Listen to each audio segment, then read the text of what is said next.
From the perspective of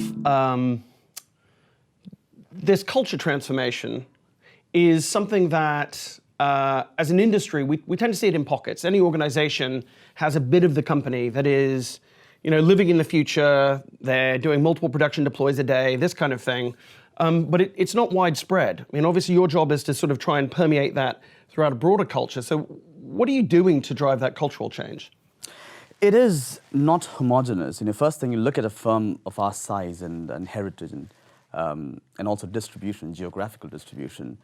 We've got pockets of new hires and entries who've come with the latest and the greatest, fresh off university, for example. We've also got very tenured people with experience in deep network and domain experience. Culture means different things to different people. And for us to be able to understand what is the kind of homogeneity we need, but also the diversity of an engineer working on open source requires a slightly different bent of mind to people who are still maintaining our mainframe applications and the big Oracle applications on the cloud or on the prem.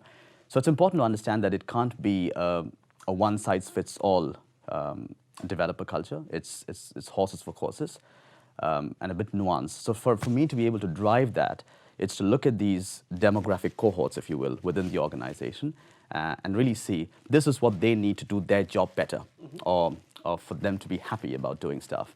And giving those the tools, the ways of working, the consultancy, and sometimes even training, both internal and external, to be able to do that.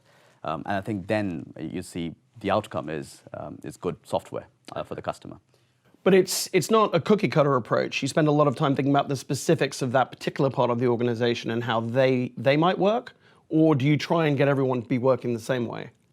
There is a bit of consistency in how we think about innovation, for example, or how we think about human-centered design. And that's a huge thing where we think there has to be a method to how we approach building good services. So when we think about our Da Vinci approach, which is a great metaphor for both the art and the science of delivering good software, we ask people to take a very design thinking approach of putting themselves in the shoes of the user. Now that in itself is a great philosophy of anyone to adopt. So that's consistency.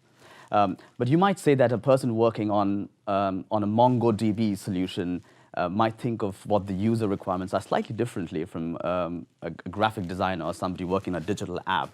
And I think it's that cognizance is where the consistency is required, but where the divergence is required to allow them to express themselves.